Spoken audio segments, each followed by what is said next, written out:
Hey friends, we are on location once again. I am Angela. I am with Mechelle from Cigars with Em.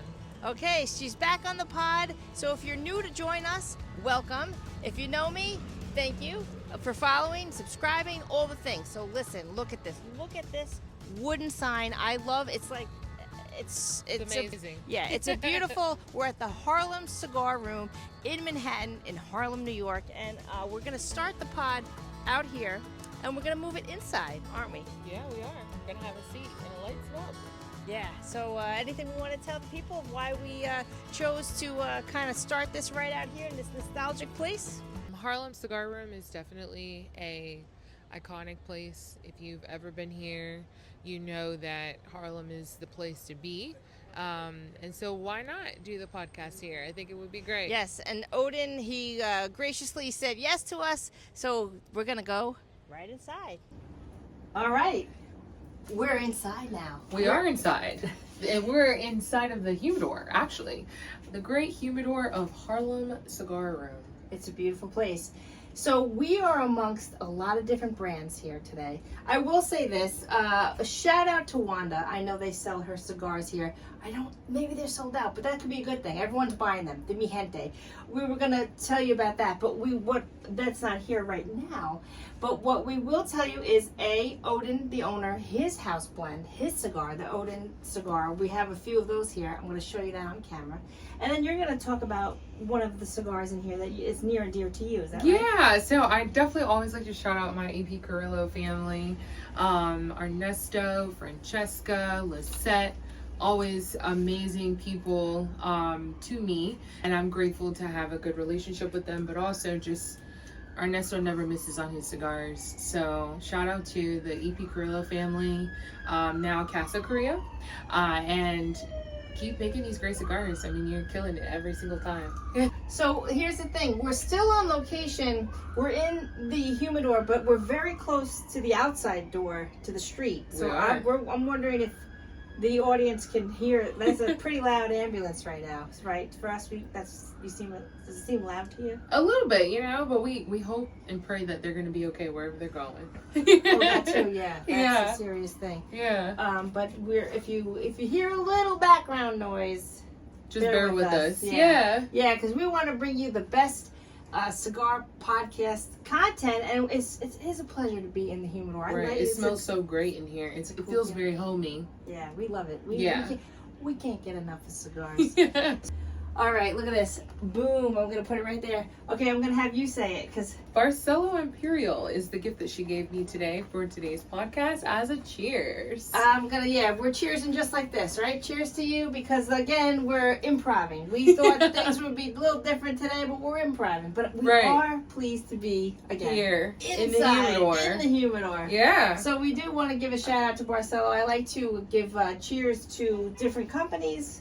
We represent certain bourbons, we represent certain rums. Mm-hmm. So we like to, share the love with all the people. Right. Now, for those that don't know, you do Cigars with Em, Moments with Mechelle. Can you tell us a little bit about that? Yes. So my name is Mechelle Mergerson.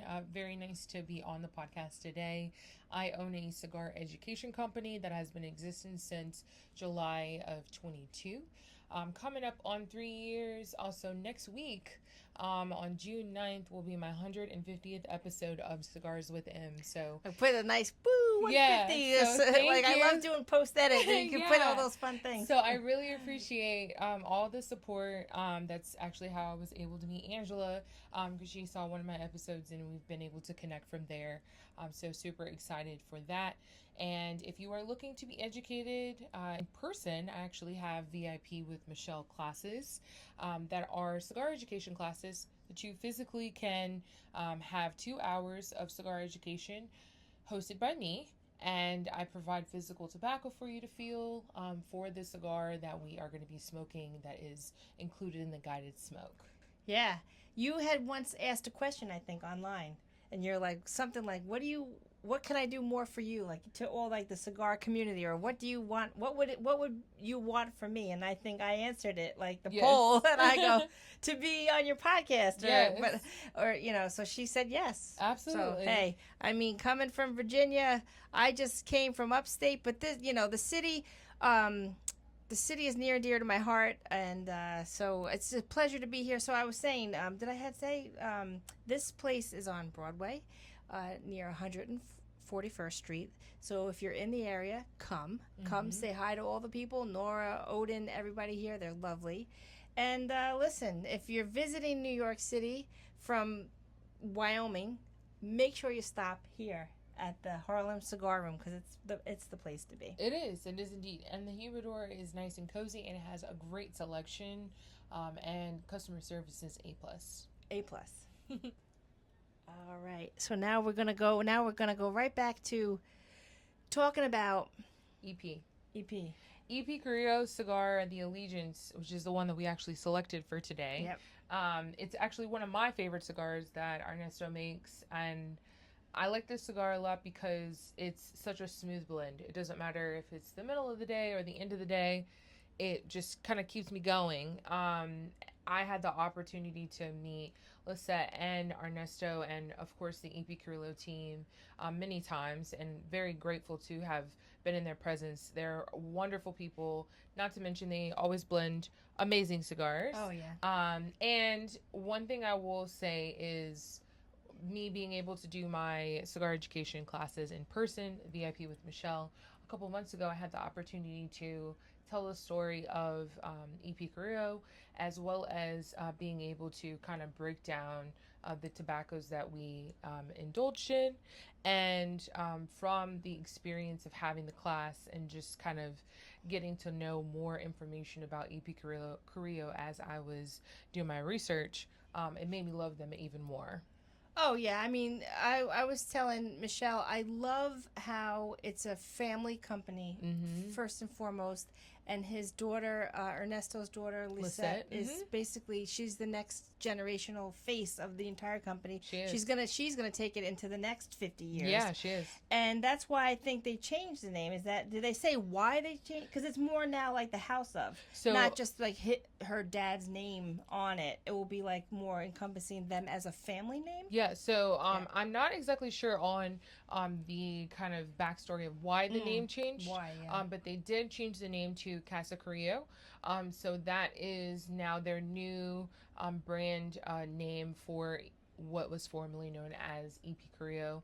And so as you kind of look at the different boxes and you receive different cigars from various wherever locations you buy your cigars at, you may notice that there is a change on the branding to Casa Carrillo. It is still EP Carrillo that you formerly knew. Yeah, if I could find some of those pictures online, I'll put them up here, post, so that we could show the people. Yeah. And also definitely comment below if you've, ever been here, Harlem, and had the Odin House blend. And then also definitely comment below if you've had the EP Carrillo Allegiance. Yeah, absolutely. Yeah. Absolutely. So what else can we talk about? We would like to know the insides and outs of these cigar families. It's such a... I will say this. Have you ever seen the video of Ernesto? This is years ago. It was one of the first cigar videos I found on YouTube, where he does the backwards...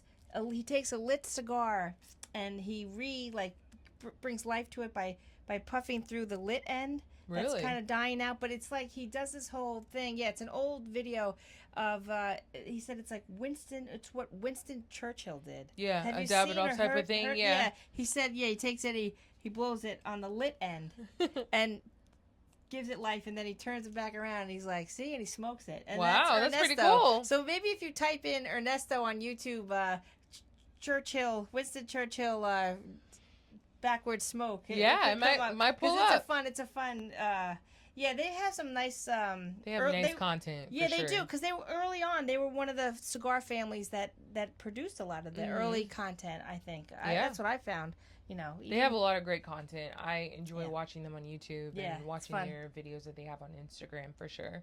Yeah, because I always feel like it's kind of like a pre-pandemic, during the pandemic, and post-pandemic world on YouTube, in my opinion. Because, like, you knew certain people that you already followed.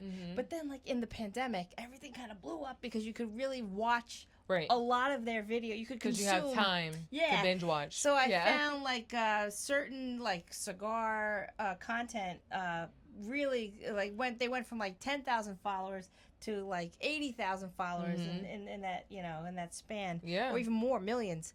So I feel like, and now we're on the other end of it. I'm trying to get more viewers because now that people, they're not home the way they were scrolling. But you put out great content. People are going to find you. People are going to continue to support you that have already been supporting you. So it'll be great. Hey, that's the goal. If you already are a fan, listen, tell a friend about this podcast. Right. Puros and music, and we're going to get to the music segment. Yeah, absolutely. I love the fact that you have your DJ shirt on. Oh, look at that. We're just trying to represent, because when I come down to Manhattan, I have to feel the vibes. Yeah, that's good. This is definitely a place to feel the vibes for sure. Oh, yeah. So, as we are moving on to music, tell me a little bit about what I would say your favorite genre of music that you enjoy playing.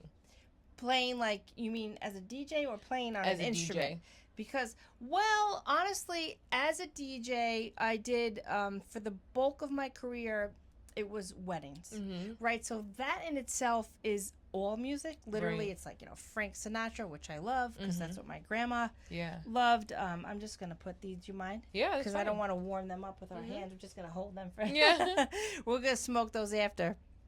But it's all over the place, because it's like, you got the cake cutting, and then you have grandma, and you have so to me, and which is fine, but it's all music from like the 1940s to today. But I will say this, doing Sweet 16s, I always found really cool and motivating, because like that was like just like nonstop dance music, no matter also kind of what the age, it's younger generational, but it's still, you could sprinkle in some hit dance songs, and that was fun. But so genre wise, what would you say is probably your best to play as a DJ? Because I'm gonna say as a musician, as a non DJ, it's like more hard rock, or more even like Metallica, but you don't play Metallica at a wedding, right? Generally, got it. Because so you when you're playing, when you are DJing for someone else, what would be the genre? I would just say like more like Billboard charts, Billboard hit, like Hot 100 type pop dance music. Yeah, like here you like, it would be like, if what is it, Z100, but then any state you're in, like what's like the radio station that's like the hot channel, like the hot top 9 at 9, they say, like they would play like Dua Lipa, and what would that station be in Virginia? Shout out to them. To be honest, I'm not sure. I haven't listened to the radio in many years. Oh yeah, that's we're different generations. I listen to you don't. I listen to Apple Music on the radio. Yeah, so I grew up on the radio too, but about Florida stations like 102 Jams, 94.5. Yeah. But as far as in the past 10 years listening to the radio, I can't even tell you outside of Florida radio. I can't tell you any radio stations, but I will say that I definitely think that it is a wonderful thing that you are a DJ and you also have a podcast and you play instruments. Like, you're totally killing it out here doing all of these different jobs and excelling. Thank you. Yeah, Thank you. absolutely. I like to keep busy. Yeah. All right, so we're going to talk about one of Michelle's favorite artists, but I do want to remind viewers, go on Spotify, okay? I have the public playlist under the name of this podcast, Puros and Music Podcast, and whatever we talk about, I'm going to put up for the public playlist. So check it out, and again, comment below on if you like the artist she's going to talk about and what your favorite artist is that you like to chill. Like, do you put on an album or certain playlist while you're smoking? Yeah, I mean, listening to music while you're smoking, I always say that it helps you keep your cadence while you're smoking, so you're not smoking too fast, right? Nobody wants to be a chimney smoker, because then you don't get to really enjoy your cigar, right? I find it to be interesting when you asked me about my favorite artists, I was like, it's so hard to talk about because I have two people that I absolutely love. Um, and then, well, really three, but one probably is kind of more on the list, longer fan of. So I'll mention all three, but then we'll talk about one of them. Yeah. So, I would say Kim is one of my favorite artists, Robert Glasper, and Bilal. So those would be my top three. Those are the ones that I listen to absolutely the most. Kim, Wait, am I dating myself now? Is this more for your gen? No, this is actually not my generation. This is the generation before me. Okay, I was saying, why don't I know? Do I know this music? Sometimes I know songs and not the artist name. Is that wild? So Robert Glasper and Bilal are more of neo soul type of music. Oh, neo soul. So that's my mom's generation. So like anybody that's 45 and up would know those two artists. And then Kim is actually, I would say, on the latter part of my mom's generation as well. I remember when I was 10 years old, I was sitting in the car with my aunt and my cousin, and she had this CD. I'm dating myself. She had a CD of Kim, and she was playing it. And I will never forget the first time I heard "I Can't Stop Loving You" is this song. One of the songs that he's most popular for. It's on his album Chemistry. And I see that. I just like words. Yeah, right. And so for me, just listen to it, and I was just listening to the songs play like in the car, and I was like, oh my god, I love this man. Like I literally need to get everything he has. And so over time, from the age 10 to kind of moving along in life, I have been such a huge fan of Kim. And I actually, unfortunately, haven't been able to see him in concert, just him. I've seen him in concert at a festival, which is also as cool. But to me, it's better when you get to see the artist, just the artist by themselves. So one day I'll get an opportunity to meet Kim, hopefully, and because I want him to sing at my wedding, so that's like been on my list. Listen to that. Like literally forever. She's putting it into the universe. Yes. People. So whenever I get married, whenever the Lord brings me my husband, one of the things that is like non-negotiable is that I absolutely have to have Kim sing at my wedding. Okay, like, we're period. putting that. I'm gonna put the picture right here. Yeah. We're gonna clip this and reclip it, and we're gonna spin it around on social. Guys, help us make this happen. Yeah. Right? We're gonna tag and retag. It would be great. Yeah, wow, absolutely. You wanted to play at your wedding. I love it. Right, I love it. Hey, you never know. His Say voice it. is amazing. I mean, honestly, he sings in 8 octaves. Ooh, nice. He plays like 4 instruments. He not only has like 4 or 5 albums like that, he just, I mean, it's just pure singing without him having additional artists. Wow. And he's just amazing. And then that's beautiful. Moving into Robert Glasper, like I've got to see him in concert twice. I love Robert Glasper. Nice. I love seeing live. Yeah, me too. And he primarily does instrumentals because he doesn't really sing. I mean, of course he does like a few auto-tune things, but he primarily is the person that's arranging the music. He's the person that's playing the music. He kind of gets everybody together to create a cohesive sound. So when he has an album that comes out, like Black Radio 1, 2, and 3, those are going to be more of people are singing, and he has made the music that they're singing on. He's also arranged who's going to be singing, and he just puts everything together. Oh yeah, he's amazing. I'll put that down here too. You got to text me the exact names. Yeah, of Robert Glasper. Like certain songs, songs that you enjoy. For sure. We'll definitely put that up on Spotify. I'm glad. Thank you for sharing that with me. I love that we unpacked and found out that she won. Listen, you never know what may happen, so it's good that you said it live out there. Very true. Out Very loud. true. Out loud. Yeah. Because when I go to your wedding there, he's going to be there. So yes, we'll see. Absolutely. He is going to be there. All right, we moved the camera here. We got a different part of the humidor. We just wanted to kind of highlight all the different things here at Harlem Cigar Room. They have it all. I don't know if you could see it so well, but they have LFD. They have all of it. San Cristobal, GTO, DABL, Drew Estate, Fuente, Oscar. Yeah, they have a lot of boutique and legacy blends. Yeah, boutique and legacy. I like how you put that. Yeah, so we're gonna close this up. We're gonna thank you so much for joining. Any closing words? thank you so much for having me. I really appreciate it. It's an honor to be a guest second time on your show, as well as to spend time with you. Thank you so much. I do appreciate it. And thank you for my gift. I am so grateful. Oh, please, it's my pleasure. So we were kind of waiting outside. We were in the car and on the street, outside on the street here before we could, the doors open. And we got to know each other more, and it was fun. You had your omelet there. We went across the street to the shop. So it's a pleasure getting to know you more personally. And then we're gonna spend a little more time together here in the city. We're gonna have a smoke, and maybe we'll do a part 3, and we'll even talk about more what we've learned about Mechelle and what she learned about me. Because I find it interesting how both of us we're like kids in a candy shop. Right? Yes. So just standing in here. That's why I wanted to move the camera, because I feel like, show the people what's in here. A lot of good stuff. A lot of great options. So yeah, so it's I'm grateful you said yes.